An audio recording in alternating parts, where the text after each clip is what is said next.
Lo más importante es que ustedes sepan que se instala un mecanismo en la relación que excede a los miembros de la pareja. Esto es muy importante porque nosotros pensamos que muchas parejas podrían sobrevivir si entendieran la instalación de estos mecanismos. ¿Se entiende? Si entendieran que no tiene que ver con el otro y con la relación y con la incompatibilidad que haya entre ellos, sino con un mecanismo que se instala a partir de que resuelvo los problemas de la pareja peleando. Bueno, vamos a ver unos casos entonces.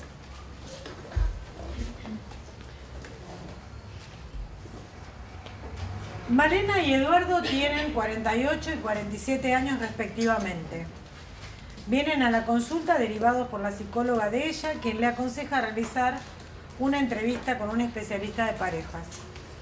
Me cuentan que hace 22 años que están casados y que tienen 3 hijos varones, de 21, 19 y 16 años. Los 3 viven con ellos.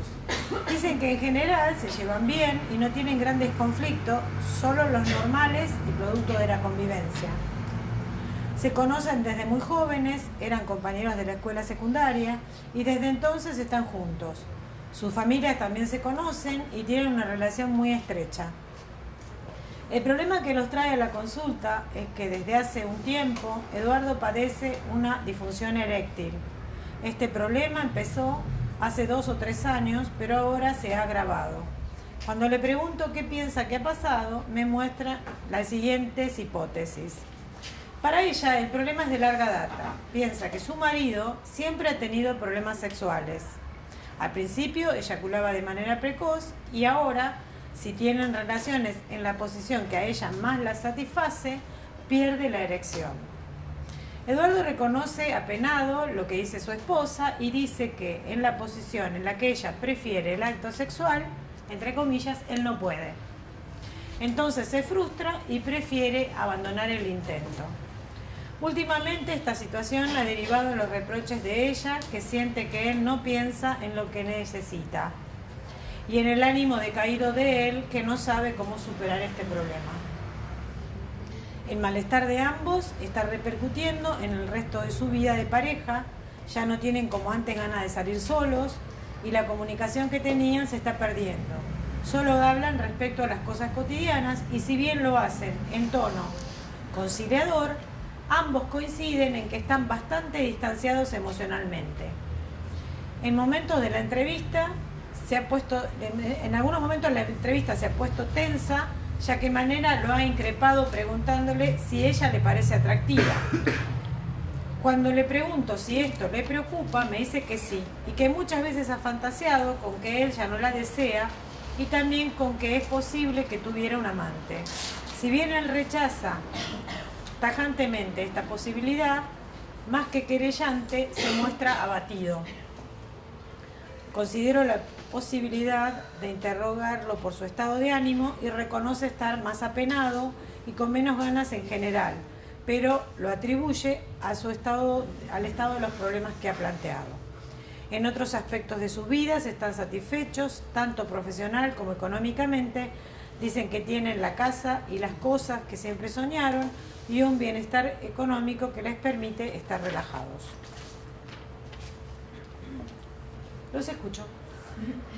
Bueno, a ver, claramente la consulta de esta pareja tiene que ver con una disfunción sexual en términos del manual.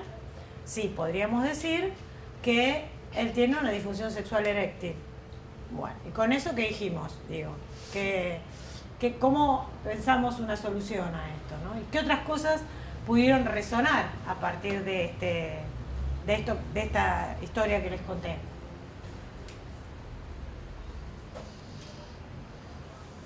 Primera cosa que vamos a tener en cuenta es cuál es la atribución, ¿se acuerdan que decíamos? Subjetiva. La atribución subjetiva del problema es lo que genera, aumenta o merma el malestar. ¿Cuál es la atribución subjetiva que tiene la pareja del problema que tiene él? Ella dice que él siempre tuvo problemas sexuales, antes porque era eyaculador precoz, ahora porque en la posición que a ella la satisface, él no puede sostener la erección. La atribución que se hace a la dificultad que tienen es que la dificultad es exclusivamente de él. ¿Y él qué hace frente a eso? Bueno, evidentemente es un paciente que está instalándose una depresión a partir de esta situación. Claramente sus pensamientos negativos empiezan a hacerse autorreferenciales y a considerar que la esposa tiene razón y que él no puede con eso. Ahora, desde los mecanismos de respuesta sexual, uno podría pensar, ¿cómo está vinculada la eyaculación precoz con la disfunción eréctil hoy? Ansiedad. A ver, una cosa podría ser la ansiedad de desempeño. Claro. Bueno, un varón que supone que debe tener determinada performance sexual, frente a una dificultad en esa performance, empieza a ponerse ansioso cada vez que va a tener relaciones sexuales. Pero también tiene que ver con los mecanismos que usan muchas veces los varones para retrasar la eyaculación. O sea, hay como mitos que circulan en función de que si buscan una imagen desagradable, lo que van a conseguir es no tener la eyaculación. Lo que pasa es que esa imagen desagradable termina generando un condicionamiento que hace que después, con el paso de los años, tampoco puedan sostener la erección. ¿Qué nos hace pensar todo esto? Digo, nos hace pensar que mecanismos absolutamente normales, absolutamente que tienen una manera de desarrollarse de manera automática, podría decir, empiezan a interceptarse por preconceptos que tienen en función de esto. Quiero decir, si alguien piensa que su pareja no lo satisface, no tiene problemas sexuales, y esta es una significación que se instala en la pareja, ¿qué es lo que piensan que va a pasar? Se va a sostener esta problemática. Quiero decir, una de las... la mantiene la propia idea de suponer que esta pareja tiene un problema que además, justamente lo que se utiliza, los mecanismos que se ponen en marcha para solucionarlo son los que lo mantienen.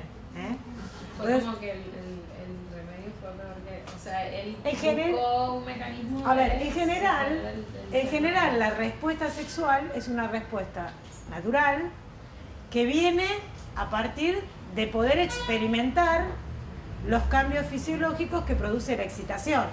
Ustedes saben que si alguien tiene miedo o si alguien se activa emocionalmente a partir de una amenaza, esa respuesta natural se va a inhibir porque es más importante la supervivencia. Entonces, naturalmente, la respuesta de miedo va a inhibir la respuesta sexual. Además, si en ese momento las personas empiezan a tener pensamientos rumiativos en función a ese desempeño, esos pensamientos rumiativos claramente van a atentar contra, digamos, un desarrollo que es absolutamente natural, que se va a ir dando naturalmente, o sea, que tiene que estar concentrado en la percepción, no en el pensamiento, ¿se entiende? Entonces, fíjense cómo si uno se ajustara exclusivamente a lo que dice el manual, estaría favoreciendo, digo, si uno hiciera una lectura extrema, ¿no? Cuando uno utiliza utiliza el sistema diagnóstico como un oráculo y no como un elemento que se suma a un montón de elementos para hacer una conceptualización. Digo, pero si uno quisiera que los pacientes entraran en las clasificaciones diagnósticas, a como sea, como de lugar, este paciente casi viene con la definición en la mano. Dice, bueno, mi problema es que no puedo sostener una erección, por lo tanto, no hay mucho que pensar. Lo pongo en esa clasificación y ya está. ¿Cuál es el problema cuando lo pongo en esa clasificación y ya está y le doy ese diagnóstico? Que estoy sellando y corroborando la atribución, la significación que tiene para esa pareja esta disfunción. Una significación que es la que mantiene el problema. Porque claramente un problema de sexualidad es un problema de la pareja. ¿Se entiende?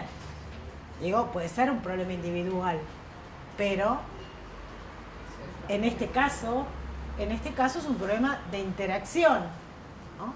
Y de alguna manera, si uno ve cuáles son las intervenciones que funcionan en estos casos, que es, bueno, basta de buscar una performance, ahora volvemos a la base y empezamos a tener acercamientos y empezamos a tener todo lo que tenga que ver con la previa, sin la obligación de la relación sexual, que es como el ABC de las terapias sexuales.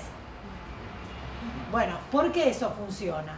Eso funciona porque le quita el mandato a cualquiera de los dos de alcanzar el orgasmo, que en realidad se alcanza como consecuencia de esta percepción sensitiva, no de una imposición cognitiva, ¿se entiende? Entonces, cuando lo liberamos de eso, en general, empieza a hacerse más fluido el intercambio.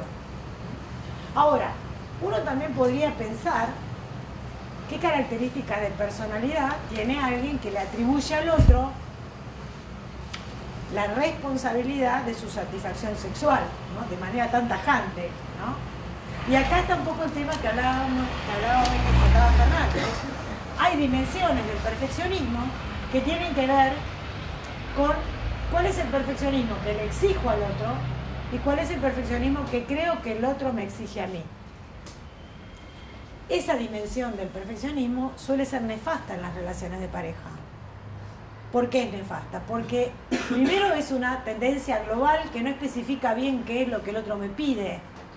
¿Se entiende? Y por otro lado, digo, percibir que el otro me exige la perfección, de alguna manera, aceptar eso, y que de alguna manera se apoya en la idea que tengo, la propia idea que tengo de falta de perfección, ¿se entiende? Sí, lo que uno ve en las investigaciones es que cuando alguien percibe que el otro le pide la perfección, coincide con que el otro también tiene una alta discrepancia en relación a los logros de su pareja. ¿Se entiende lo que digo?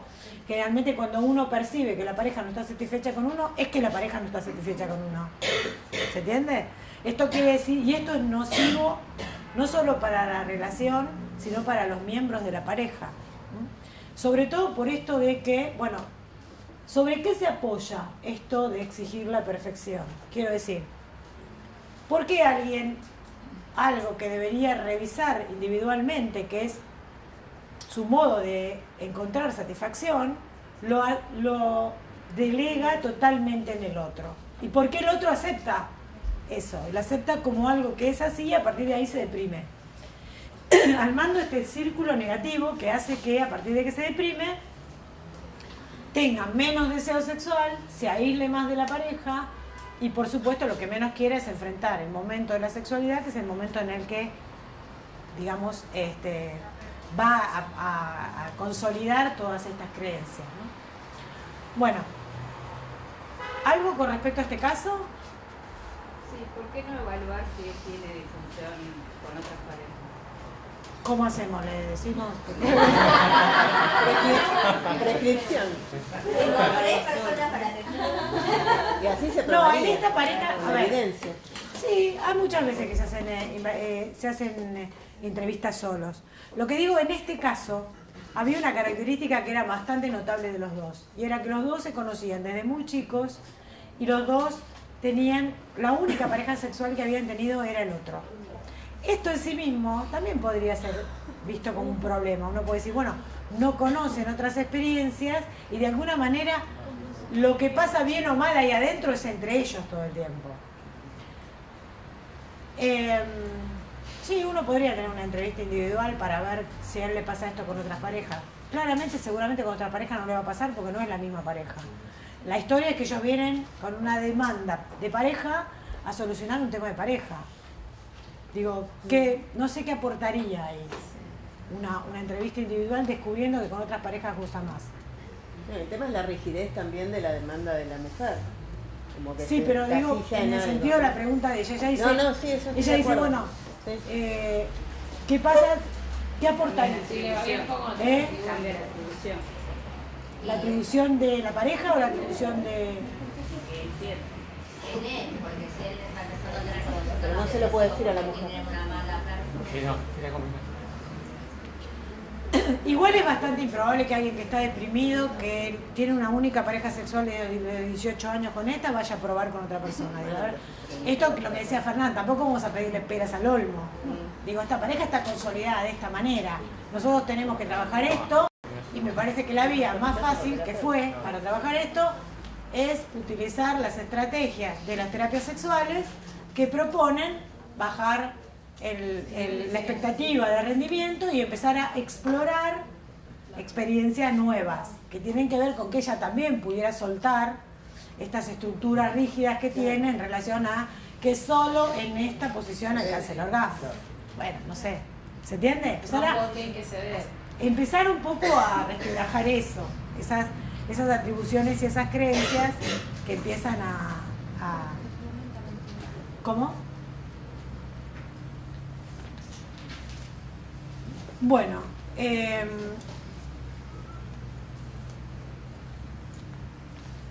más allá de estas circunstancias que tienen que ver con una pareja que consulta por su problemática sexual, hay otras consultas, creo que en algún momento les leí este caso, pero estaría bueno repetirlo porque tiene que ver con un paciente. ¿Se acuerdan que tenía un consumo de cocaína compulsivo?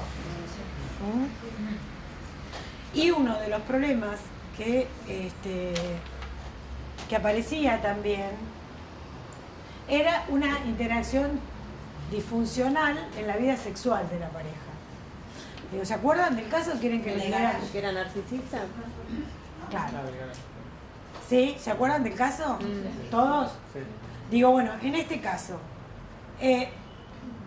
¿cuál sería, uno puede decir, bueno, cómo está afectada la vida sexual de la pareja a partir de las exigencias y los reclamos que tiene él con ella, ¿no? Digo, una personalidad narcisista que considera que el otro no está a la altura, que considera que el otro es mucho menos que él y que además todos los problemas que tiene, hasta el consumo compulsivo de una sustancia, algo que podríamos ver como algo típicamente de él, un problema de él, se lo atribuye a a lo que no cumple, a las expectativas que no cumple la pareja. Fíjense, a esto nos referíamos con el grado de discrepancia. Fíjense que con eso tampoco decimos mucho. ¿Se entiende lo que quiero decir? Por ahí son muchas veces las discusiones, las conversaciones que tenemos con Fernán en relación a, bueno, ¿cómo expresa este rasgo de perfeccionismo, exigencia de perfeccionismo hacia el otro? Esta percepción de falta de satisfacción, ¿cómo se expresa? ¿Qué expresa? Bueno, habría que indagar un poco más, habría que incluir algunas otras variables, por ejemplo, las de características de personalidad. Porque qué tipo de personalidad le exige al otro la perfección y además se siente insatisfecho con todo lo que el otro haga, en búsqueda de esa perfección. ¿Sí? Y a su vez, en el caso de este paciente, ¿se acuerdan que él decía que se instalaba un circuito? A ver si lo ubico para leérselos.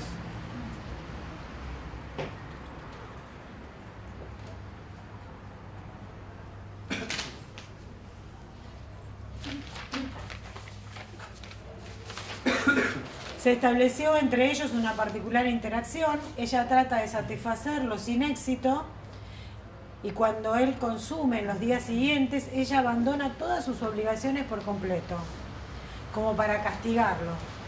Él se aplaca por un tiempo y luego vuelve con los reclamos y las descalificaciones. ¿Se entiende? Digo, una de las cosas que él sostenía en esta entrevista era que lo que lo llevaba a él a consumir de manera impulsiva era la insatisfacción que sentía porque ella no lograba los estándares que él le imponía. Esa frustración a él le generaba tanto malestar que iba y consumía. Entonces ella toma por válida esta atribución y ¿qué hace? Trata de satisfacerlo todo lo que mal puede, pero bueno, claramente él todo el tiempo le está pidiendo un poco más. Si cocina, mantiene la casa ordenada y se ocupa de las cosas del chico, igualmente él se va a quejar de que sexualmente no es la compañera que él quiere, por ejemplo. Y si se esmera en el plano sexual, él va a decir que igual ella no tiene expectativas intelectuales, que por lo tanto tampoco llega a donde él quiere, ¿se entiende?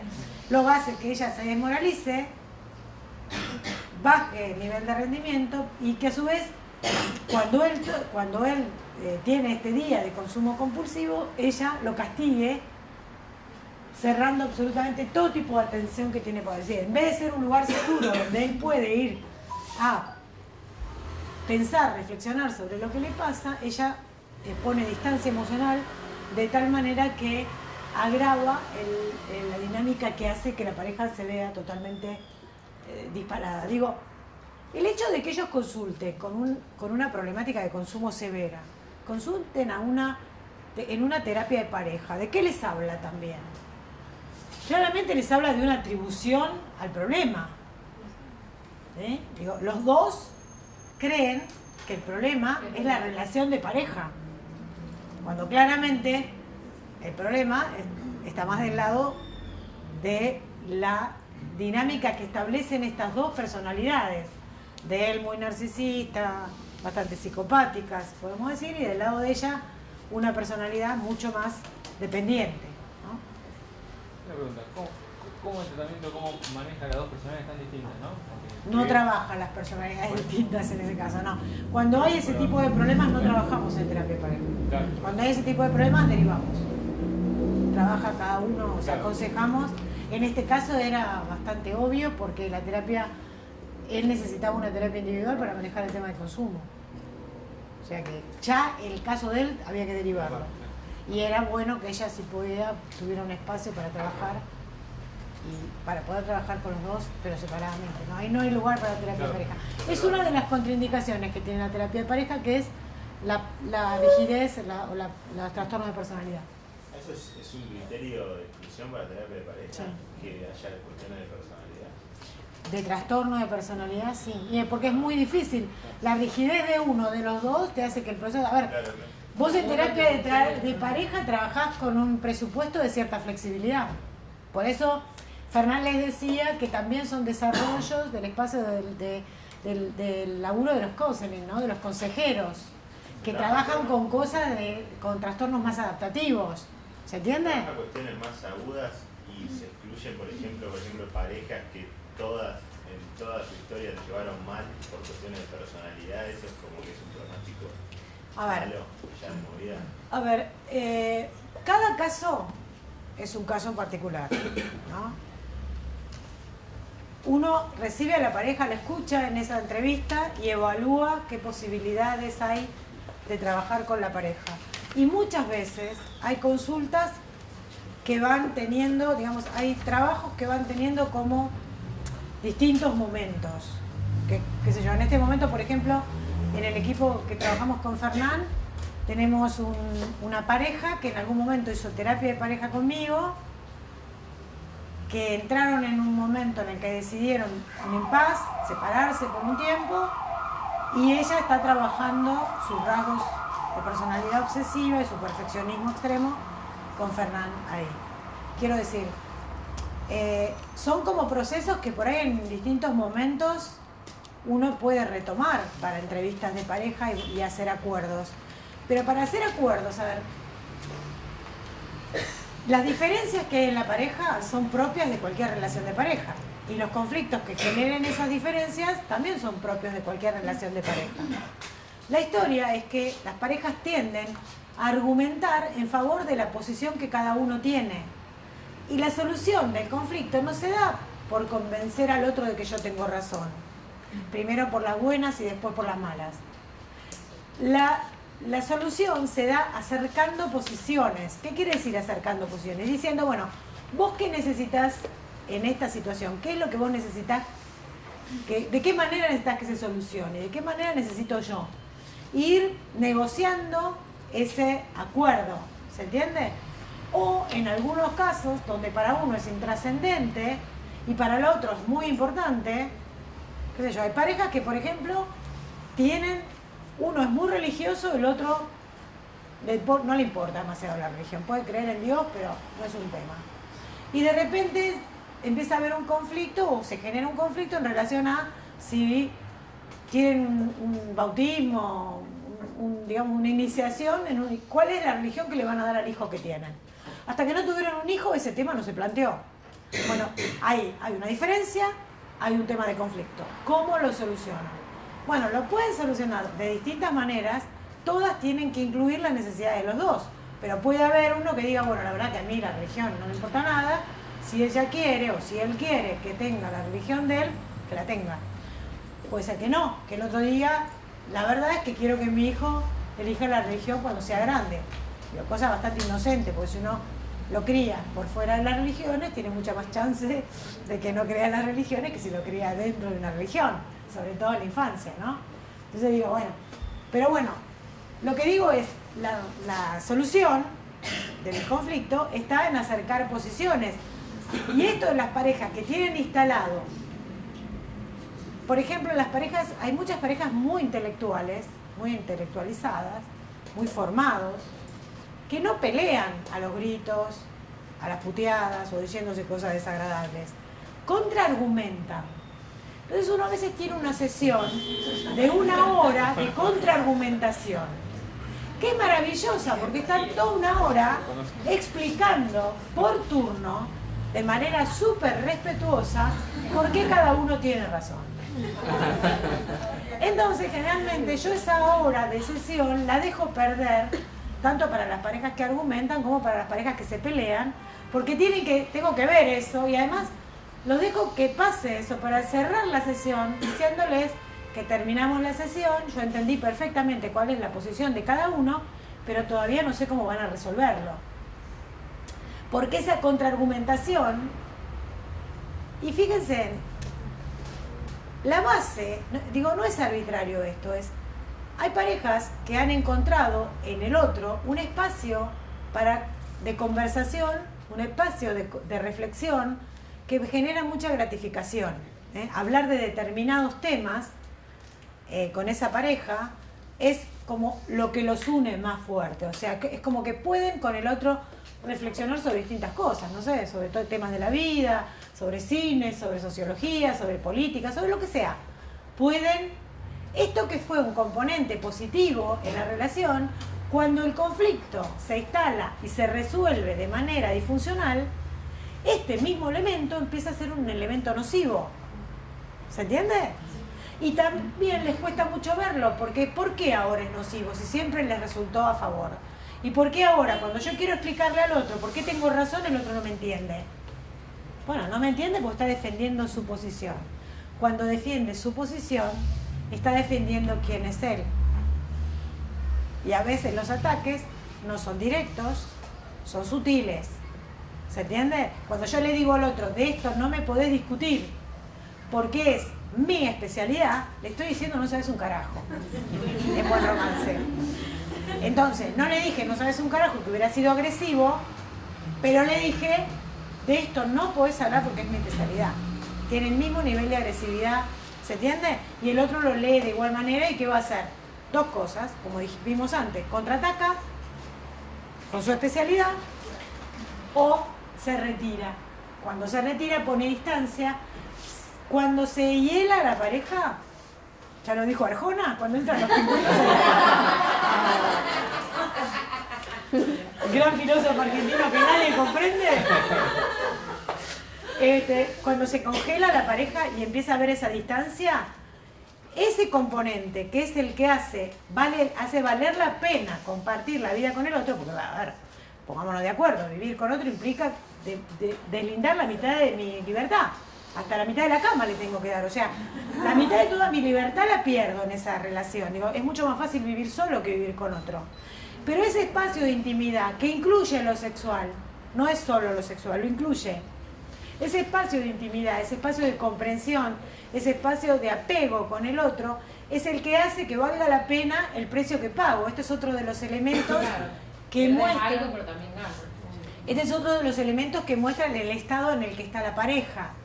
Cuánto percibe que la relación costo-beneficio de esa relación está desequilibrada. Cuánto siente que paga mucho y recibe muy poco. Bueno, en cuanto se armó esa distancia, cuando se estableció ese frío, justamente es evidente que esas cosas que tenía de la pareja, que era la cercanía, la cercanía, fíjense que es muy sutil, no estar distanciado con el otro y no poder en un momento del día decirle, hola, ¿qué haces? ¿Cómo está tu día? Nada más que baja, relaja, porque es recibir al otro que dice, bien, vos gordita, ¿cómo andás? Baja a nivel de malestar que generó la desregulación emocional de lo que me estaba pasando en el espacio de trabajo, o lo que fuera, o en la crianza de los pibes.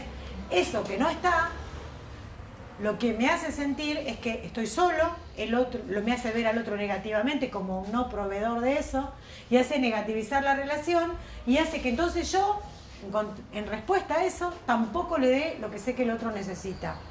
Y entonces, bueno, lo que plantea Gottman es que no hay un lugar, él dice, las parejas que mejor pronóstico tienen son las que antes de instalar este espiral negativo, en algún momento uno de los dos afloja, va, la abraza, bueno, déjate joder, ¿no? Dale, ¿no? Y de alguna manera rompe con esta frialdad y genera un acercamiento, ¿sí? Con el humor, con el cariño, con algo que, digamos, se instaló en la pareja, esto de que hay conflicto, puede haber pelea, puede haber una cuota de agresión, pero no hay escalada. La escalada es llevar la pelea a su máxima expresión hasta conseguir destruir al otro.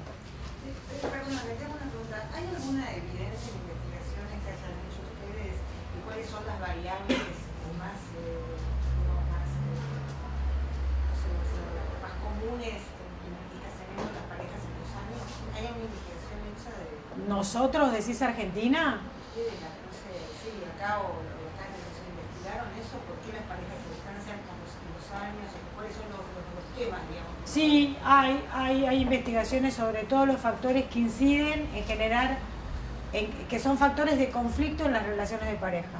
Y hay, digamos, elementos que son más valiosos según las épocas. Por ejemplo, se ha estudiado que las parejas de hoy son parejas que tienen como un valor, significan como un valor la equidad y el desarrollo individual. Es decir, que tener una pareja que no sea equitativa, percibir a la pareja como no equitativa, es un factor de conflicto. Percibir que el otro no es un facilitador de mi desarrollo personal es un factor de conflicto. Digo, por ejemplo, ¿en qué? En que hace 30 años, si el varón se iba a jugar al fútbol todos los domingos, había dos posiciones, o la mujer se lo bancaba heroicamente o le rompía las pelotas hasta que dejaba de ir. ¿Sí? Y quedaba ahí. En este momento, el conflicto se plantea un poco más allá, es decir, el varón va a pensar que la mujer está atacando su espacio personal y la mujer va a pensar que él no se solidariza en un domingo, por ejemplo, con las actividades familiares. ¿Se entiende? Entonces, está probado que en las parejas actuales, por cambios sociales, empiezan a ser distintos los elementos que generan conflicto y son percibidos de alguna manera igual, ¿no? Ahora, como decía hoy Fernández en lo que les hablaba de perfeccionismo, sería muy interesante hacer estudios transculturales, pero la verdad es que en Argentina, por ejemplo, casi no hay estudios empíricos sobre parejas, porque quienes han desarrollado fuertemente la terapia de pareja fueron el cuerpo teórico de los sistémicos, que no hacen investigación sistemática. Arman teorías que explican, pero que no tienen validación empírica, ¿se entiende? Y la terapia interpersonal tampoco. La terapia interpersonal es una terapia específica para la depresión. Sí. Por lo tanto, esto es lo que tiene la investigación, ¿no? La investigación se acota a lo que va a investigar. O sea, no es un cóctel que uno mete todas las variables posibles, tira el resultado y dice, bueno, a ver, ¿qué da? No es así. O sea, uno va con determinadas hipótesis en relación a cómo se entrecruzan determinados fenómenos, busca o se fija si hay investigación sobre eso y después trata de ver cuáles son los instrumentos que podrían evaluar, ¿se entiende? Entonces, digo, bueno, es mucho trabajo, la verdad. Entonces, en general, y no es un trabajo que se venga haciendo sistemáticamente desde muchos años en nuestro país. Digamos, imponer la investigación empírica en la psicología es un trabajo reciente, ustedes mismos como alumnos de esta casa de altos estudios lo saben, y es un trabajo que lleva mucho trabajo y que además reporta bastante insatisfacción, porque no siempre los resultados que nos dan son maravillosamente prósperos, ¿no? Pero bueno, es bueno esto que vos planteás, la clínica exige poder aislar cuáles son las variables que inciden en la insatisfacción en las parejas y a partir de ahí, lo que hay sí es muchos cuestionarios que evalúan ajuste diádico, satisfacción. Algunos lo evalúan de manera global, lo cual esto es un problema. ¿Qué quiero decir global? Lo que le preguntan a las parejas es cómo se sienten satisfechas en distintas áreas y le piden un número en función de eso, entre 0 y 10. ¿Cuánto satisfecho se siente en su vida sexual? Bueno, digo, son como indicadores no tan específicos sobre el ajuste, pero digo que uno va acercándose. ¿Ese es el famoso cuestionario de Gottman? ¿Ese que decís vos? ¿Qué cosa? Porque he escuchado sobre el cuestionario Gottman. ¿El de los mapas del amor también? ¿Eso tiene alguna validez? Eso ya el nombre me genera un poco lo de los mapas del amor. Pero existe. Tengo, Existe. el otro día una tesista me decía, base el estado del arte en amor líquido. Y ahí casi me da un infarto, porque digo, amor líquido. Digo, a ver, cuando hablamos en el ámbito científico, la primera cosa que hacemos es ¿quién lo dice? ¿Por qué lo dice? Si hizo una investigación en función de eso, quiero ir a ver la investigación para ver cuál es la de estrategia metodológica que desplegó. Digo, es un poco hinchapelotas todo eso, reconozco. Es mucho más consolador decir que lo dijo fulanito, ¿no? Y leer un libro, como el otro día me decía una paciente, no sé si leíste a Rolón, y no, a Rolón no lo leí. Pero tengo que reconocer que el tipo hace un gran marketing de la psicología y es más fácil leer algo que está digerido y que uno desde el sentido común pareciera que es así. Lo que yo les digo es, en nuestro país hay pocas investigaciones. Investigar sobre terapia de parejas es difícil además porque encontrar díadas que quieran ser investigadas también es difícil.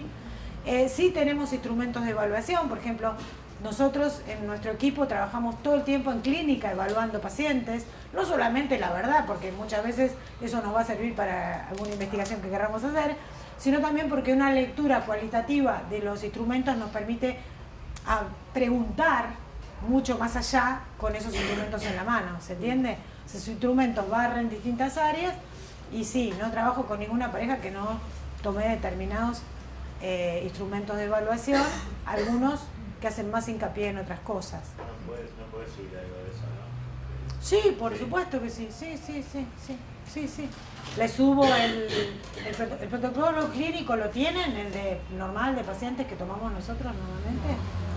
Bueno, le subimos el protocolo clínico y el protocolo que tenemos uno clínico para pacientes individuales, uno para parejas y uno para niños. Si quieren, le subimos esos protocolos. Ahora, especial cuidado en esto. Cualquier instrumento es eso, un instrumento. Y así como les venía diciendo que uno no puede tomarle una muestra, 500 escalas y ver qué dan, porque eso no es hacer investigación, en clínica uno tampoco le puede tomar a un paciente 500 instrumentos para ver cómo resulta, qué perfil tiene. ¿Se entiende? Digo, no funciona de esa manera, porque lo que les va a pasar es que lo que me pasa muchas veces cuando ustedes supervisan es que traen un toco así de cosas y dicen, la verdad no tengo ni idea, estoy más desorientado cuando le tomé los cuestionarios como no se lo toman. Bueno, está desorientado porque el propio acto es una desorientación.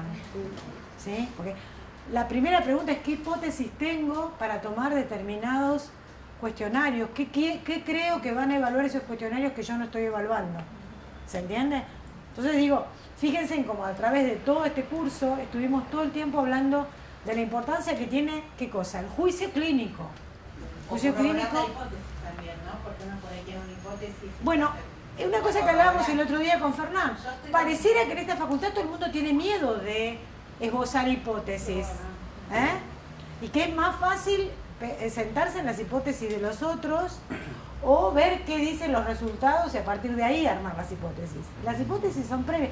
En clínica, cuando uno va a diagnosticar, tiene hipótesis previas a ir a corroborar los diagnósticos. Y fíjense que en la carrera de grado, por ejemplo, en la electiva llegué a prohibirles a los alumnos que tengan el DCM, porque no quiero que hagan lo contrario a lo que tienen que hacer, que es forzar al paciente a entrar en una clasificación. No, la clasificación es un complemento que me ayuda a mí, no que hace que una persona entre o no entre. A veces no entran en ningún lado. Bueno, habrá que seguir investigando sobre ese grupo de pacientes.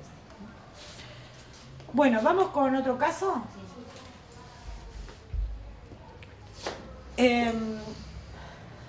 Este caso es un caso, en realidad, de un paciente deprimido. Yo quiero que escuchen cómo la problemática de pareja es algo que vamos a tener que tener en cuenta para poder trabajar la depresión de este paciente. Dice, David llega a la consulta puntualmente, dice que es la primera vez que concurre a un psicólogo y que nunca hubiera pensado que tendría que ir. Cuando se le pregunta cuál es la razón que lo llevó a consultar, se muestra angustiado y dice que hace 2 meses está así, desde que se separó de Claudia, con quien estaba casado desde hacía 5 años. Dice que le cuesta mucho entender qué es lo que le pasa, ya que fue él quien tomó la decisión de irse de su casa y creyó que después de eso iba a sentirse más aliviado. Por el contrario, desde el mismo momento que se fue a la casa de sus padres, comenzó a tener una gran angustia que no lo deja seguir adelante con su vida. Dice, siento que mi vida está detenida, no puedo trabajar porque tengo la cabeza en otro lado. Tampoco tengo ganas de comer ni de salir, me quedaría todo el día tirado en la cama. Cuenta que desde hace unos 6 meses tiene una relación con Liliana, a quien conoce desde hace tiempo porque es compañera de trabajo. Todo empezó de manera ocasional, pero poco a poco fue sintiendo cada vez más cosas por ella que lo llevaron a decidir separarse. Pensó que después de esto se sentiría en paz, pero ocurrió todo lo contrario. Dice que al comenzar esta relación paralela, su vida se fue complicando con mentiras y situaciones desagradables con su mujer, por lo que empezó a sentir mucha culpa y evitar hablar con ella y compartir las cosas que ellos solían compartir. Esto los enfrentó como nunca y empezó a ver cómo su esposa se iba desmejorando también. Esto lo hacía sentir más culpable. Desde que se mudó, llama a su esposa todos los días y en varias oportunidades fue a verla, generando en ella expectativas de que va a volver. Sabe que esto complica más las cosas, pero no puede evitar hacerlo. También ha decidido terminar con Liliana y esto le causa mucho dolor. Se despierta a la madrugada y ya no vuelve a conciliar el sueño, ha bajado de peso, está todo el día desganado y cualquier cosa que tenga que hacer le demanda un gran esfuerzo. Piensa todo el día en su situación y no encuentra una salida. Dice, la culpa me destruye. No estoy bien en ningún lado. Mis amigos quieren sacarme, pero no tengo ganas de hacer nada. Me siento un mal tipo. Claudia no merece pasar por esto, pero si vuelvo tampoco estaría solucionando nada. No tengo salida. Recuerda que cuando tenía 11 años, bueno, no les voy a leer la parte esa para que no se enganchen con la constitución de esquemas, que es otra cosa. ¿Qué pasa ahí? A ver, ¿cuáles son los elementos que vamos a tener en cuenta? Fíjense primero el paciente cuál creía que era la solución del problema de... Digo, acá hay una creencia que tiene, ¿no? Primero que solo se puede amar a una persona a la vez de una manera genuina. Esto es una creencia bastante consensuada socialmente. Como que el amor todo lo puede, como que hay un solo amor en la vida y que cuando pasa y uno lo pierde, fue. Entonces a partir de eso, digo, la gente empieza a funcionar en respuesta a esa creencia. Entonces, esto de pensar que solo puede amar genuinamente a una sola persona por vez, hace que él crea que para estar con la persona nueva tiene que terminar la relación con su esposa. Y uno podría pensar que lo que le genera más disonancia es que él compartía muchas cosas con la esposa. Tenía una muy buena relación con la esposa que deteriora a partir de la distancia que toma en función de esta creencia. ¿Se entiende? Entonces, lo que genera el conflicto que lo lleva a la depresión es sentirse culpable, porque es un mal tipo. Después digo, la parte que habla de su historia, van a entender por qué. Pero digo, fíjense en cómo estas creencias en relación al amor son las creencias que hacen que el paciente no pueda comprender un fenómeno que es bastante común y que debería por ahí, no en relación a lo que hace, él puede hacer lo que le parezca en función de esto, pero sí que debería reflexionar de una manera menos dicotómica para que le generara menos malestar y a su vez lo cuestionara menos como persona, ¿se entiende? Entonces digo, la asociación de la depresión, el problema de pareja como desencadenante de la depresión está vinculado a cómo lo define este rol de él en las relaciones con los otros, cómo lo define a él. O sea, lo define claramente en una creencia como un mal tipo, responsable del daño, del sufrimiento que le está generando al otro. ¿Cómo lo compensa? Fíjense en que el mecanismo que usa, la conducta que usa para resolver esto, ¿cuál es? Llamar a la esposa todos los días, ir a visitarla, quedarse muchas veces a dormir con la esposa. Digo, ¿qué genera esto? Más confusión en el otro. Bueno, ¿te querés quedar o no te querés quedar? Genera más estrés, porque lo peor que hay es no entender qué es lo que el otro quiere, no decodificar qué es lo que el otro quiere. ¿Querés estar conmigo? Muchas veces es aliviador saber cuál es el problema que el otro tiene, porque yo no tengo que ver con eso, es un problema que el otro tiene solo. ¿Se entiende? ¿Alguna pregunta, alguna cosa que quieran decir? El hecho de que él tenga esa creencia de que hay un solo amor por vez y toda esa cuestión, quizás al tener él una aventura extramatrimonial puede haberse cuestionado que si la seguía amando o no a la mujer. Sí, sí, tener absolutamente. esa confusión, pero a la vez ahora, como está ahora, puede hacerlo pensar que no va a poder rehacer su vida si no arregla ese vínculo también. Sí, en realidad uno puede pensar que es la única se que no instala, tiene salida. primero se instala, por una vulnerabilidad a la depresión, se instala un pensamiento negativo que le impide también a él salir de ahí. Pero también tiene una dificultad porque duerme mal, trabaja con la cabeza en otra cosa, tiene un montón de acciones que en vez de solucionar le perjudica. O sea que hay cuestiones que tienen que ver con su estado depresivo, básicamente. Y el modo en el que él plantea las cosas es un modo que no le deja. Cuando dice no tengo salida, el planteo no le deja salida. ¿Se entiende? Sí, sí. Claro. Él se encierra. Claro. Con su propio En realidad planteo. uno podría decir, esta creencia es funcional, era funcional, como cualquier creencia, es funcional hasta que la realidad no la cuestiona. Cuando la creencia es cuestionada por la realidad, la tengo que flexibilizar. Claro. ¿Se entiende? También tiene poca capacidad, digo, esta es su vulnerabilidad, es muy autorreferencial, muy culposo, y también tiene poca posibilidad de hacer lo que en general hacen la mayoría de las personas, que es para evitar la disonancia cognitiva de tener una creencia y tener una conducta contraria a la creencia, no tiene argumentos en favor de su conducta. ¿Se entiende? Él no dice, bueno, está bien, pero lo que pasa es que yo me enamoré, bla, bla, bla. No, él, digamos, se culpa y todo, no se desarrolla en él un mecanismo que permitiría de alguna manera bajar el nivel de malestar que le genera esta disonancia. ¿Se entiende? Más allá de lo funcional o de lo disfuncional que puede ser eso.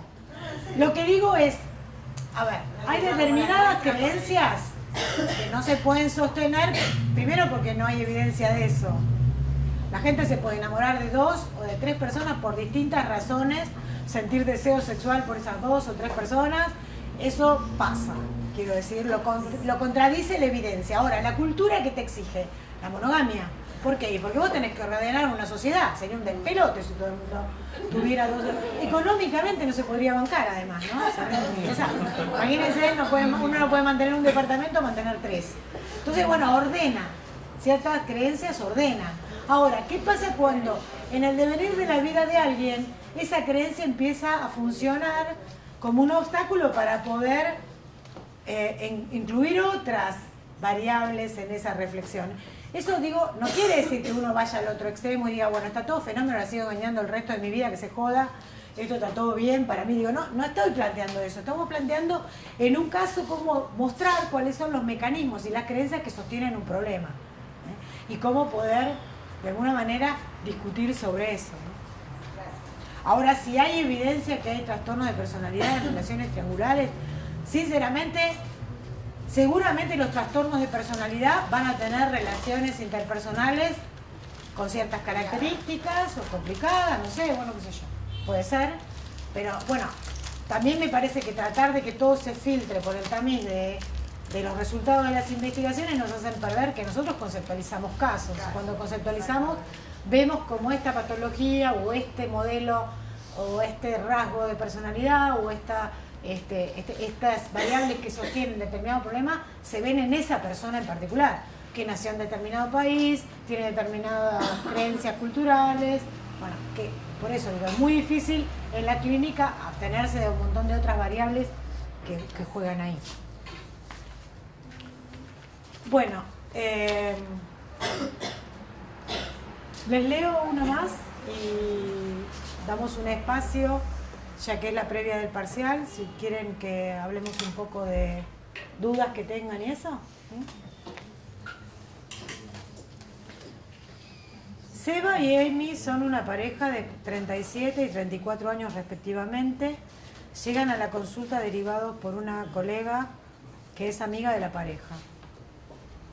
Ella es oriunda del exterior, se conocieron en nuestro país, desde entonces aproximadamente 6 años están juntos, se la pasan alternando de país en país. Dicen que han tenido dificultades desde el principio, pero que desde hace un tiempo, unos 2 años, estas dificultades se han ido incrementando. Los primeros momentos de la entrevista, Seba explica con mucho fervor cuáles son las dificultades que él advierte, o sea, la significación que tiene él de los problemas de la pareja. Cuando le pregunto a ella, da una versión con cierta dificultad para expresarse con el idioma. Es decir, noto en esa entrevista que ella habla de lengua inglesa, poder encontrar las palabras en español le cuesta mucho. Digo, esto es un dato para tener en cuenta qué pasa en la comunicación con ellos. Según él, las dificultades tienen origen en que Amy no tiene en cuenta sus sugerencias y hace las cosas como a ella le parece.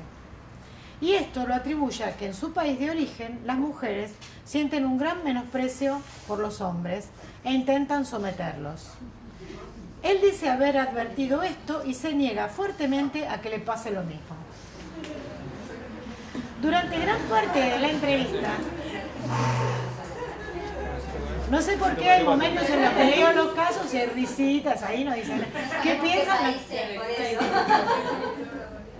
Durante gran parte de la entrevista se nota que Amy contiene el llanto, que está deprimida, está oprimida por una gran angustia. Ella dice que debe estar todo el tiempo atenta para no contrariarlo y que por eso muchas veces se equivoca y no puede hacer las cosas tal cual él lo desea. Cuando le pido un ejemplo, me dan el siguiente. Cuando viven acá, usan el auto de él. Y cuando están allá, usan el auto del padre de ella. Seba exige a Amy que maneje el auto tal cual él se lo indica. Pero esto para ella es una tortura, ya que se la pasa dándole indicaciones que lo llevan siempre a constantes peleas. Ella también indica que cuando están allá, él comete muchos errores en el tema del manejo y pone en peligro el auto de su padre, pero que ella no se lo muestra como él. Ambos trabajan juntos dando clases de danzas. En estas circunstancias también suelen tener problemas, ya que él le corrige los pasos de baile y ella, aunque trata, no consigue conformarlo. Ambos acuerdan en que les es difícil tener espacios propios por fuera de la pareja, ya que suelen estar muy apegados el uno al otro. Se da cuenta que hace unos 2 años encontró a Amy encerrada en el baño. Como le resultaban extraños los sonidos que escuchaba, insistió en que abriera la puerta y se encontró con que a ella llorando, y después de que la presionara le contó que tenía conductas purgativas y le habló del trastorno alimentario, bulimia, que había sufrido hace años. Cuando le pregunto a ella si estas conductas continúan, me dice que solamente esporádicamente y cuando se siente muy presionada por él. Dice, siento que él me invade y necesito deshacerme de él. Bueno, qué pucherito se haría un psicoanalista con esto, ¿no? Bien. ¿Qué cosas se tentarían a conocer más? ¿No? Digo, la primera cosa que me tentó a mí por conocer, cuando hice esa primera entrevista, era cómo se habían conocido, porque yo al escucharla, de hecho ella todo el tiempo le preguntaba a él cómo decirme determinadas cosas o si podía decirme lo que quería decir en inglés, porque sentía que se expresaba mejor en su idioma. Una cosa que pregunto es cómo se conocieron.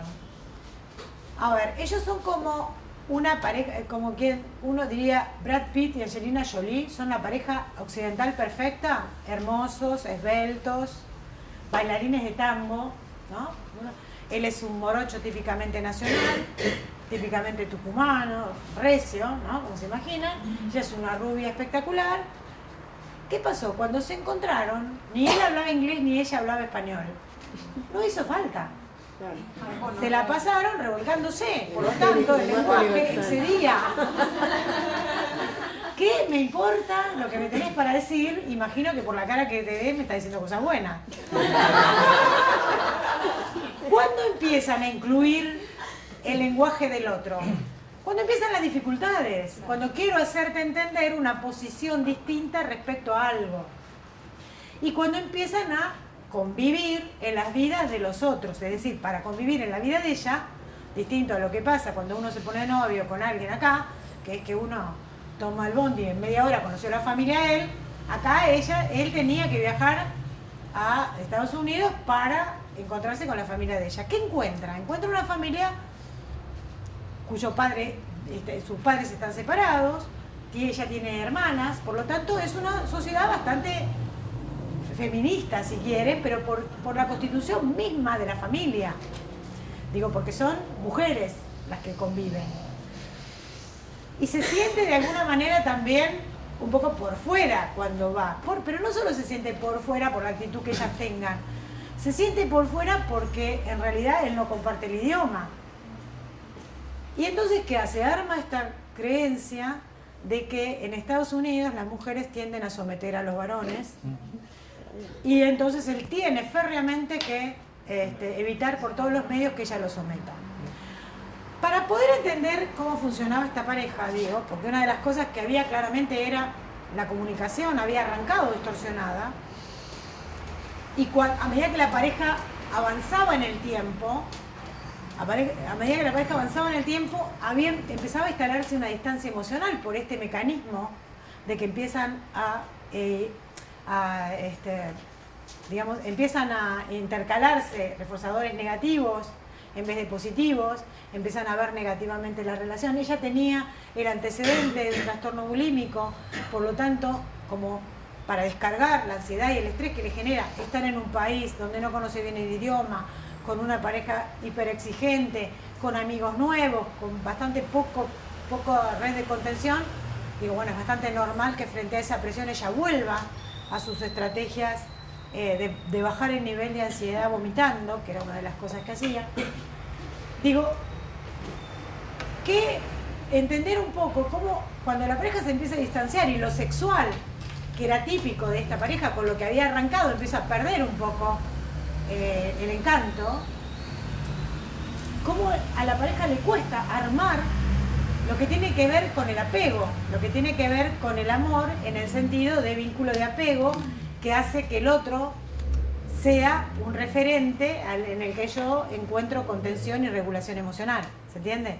Entonces digo, esto en ellos costaba que se organizara, porque básicamente habían arrancado la relación en una situación que no es la real, digamos, en el enamoramiento hay una distorsión cognitiva en función de quién es el otro y la pareja tiene que superar eso y tiene que establecer una relación de compromiso. Ellos también tenían un tema con el compromiso, porque cada uno tenía sus raíces en países distintos y la amenaza de separarse estaba permanentemente en ellos.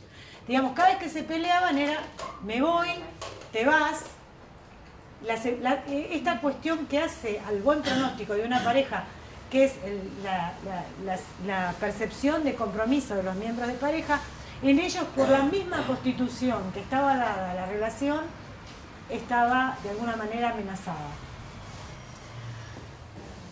Entender dónde había otro factor de estrés era en la actividad que ellos tenían. Ellos enseñaban tango.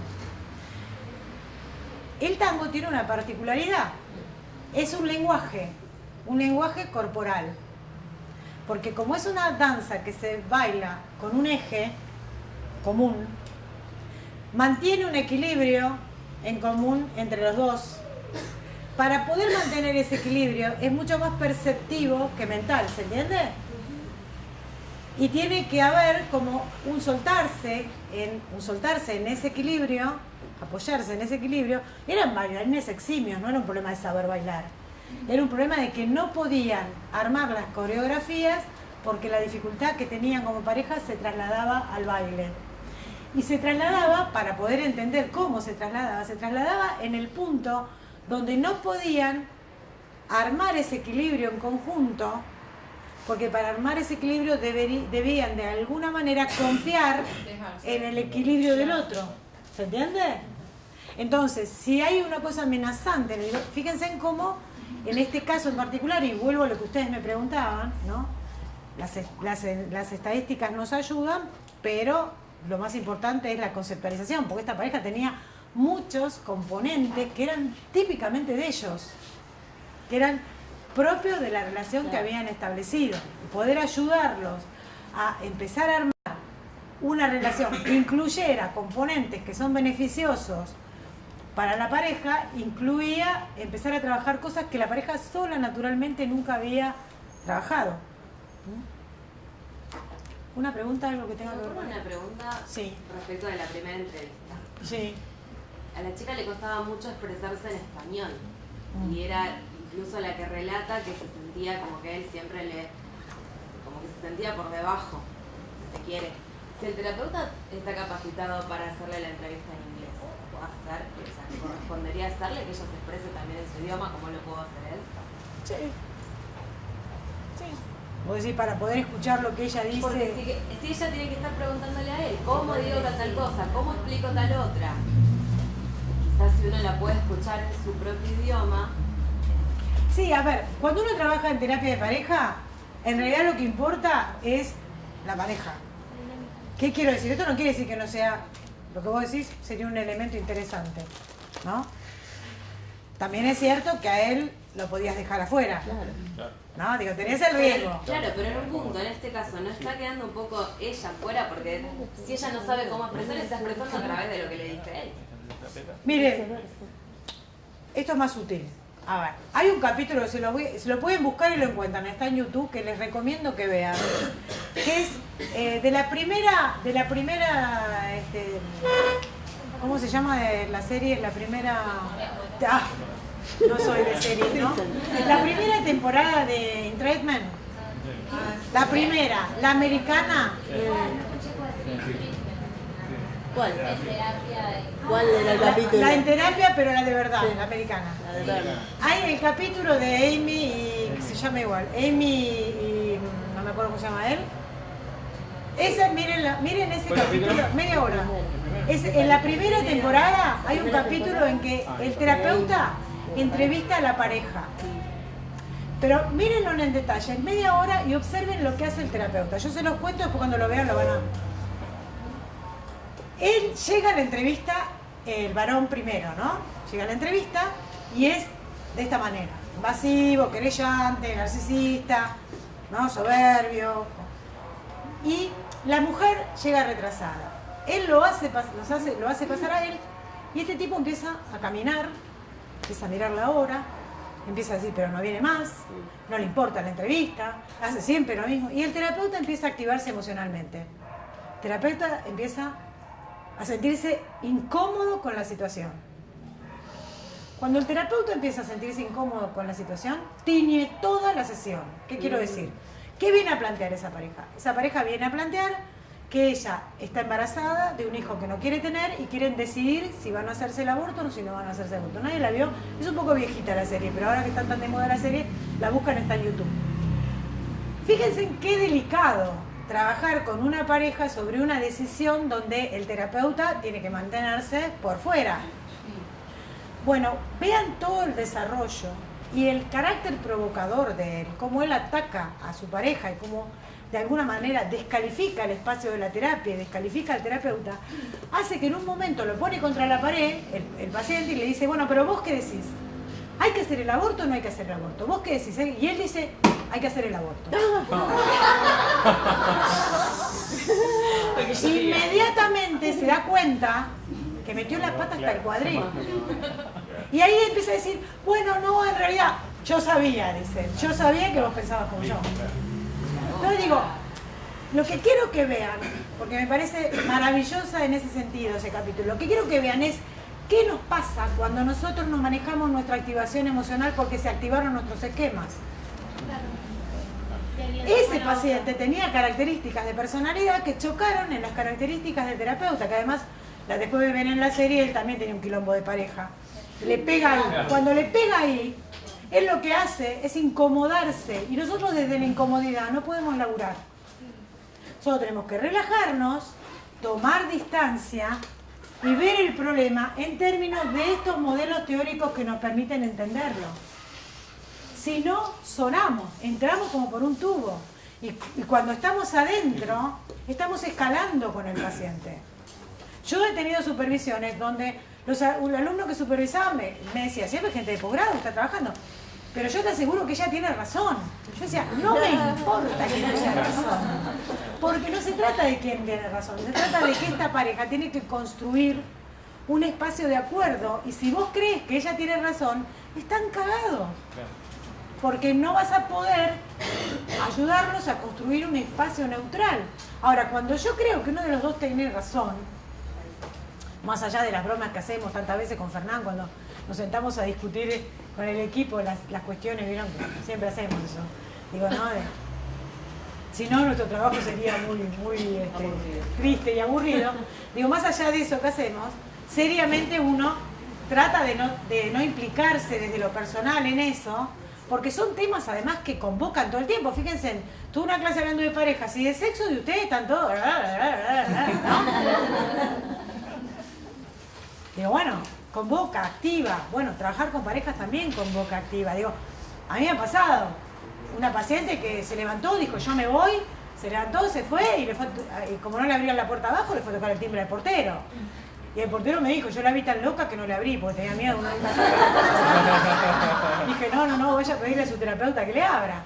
O otra paciente que le dio un cachetazo al marido en el medio de la sesión. Digo, bueno, pasan a veces cosas fuertes. Y en un contexto donde hay dos, esas cosas fuertes son más fuertes todavía. Porque uno siente que tiene que hacer algo. Y a veces todo lo que tiene que hacer es calmarse y ver cómo controla la situación. Parece casi ridículo decir, bueno, no, así no. Después que el otro le voló la cara a un soldado. Casi parece ridícula la intervención. No, bueno, de esa manera no podemos trabajar. Pero bueno, uno hace su... Ah, vos pensaste que era...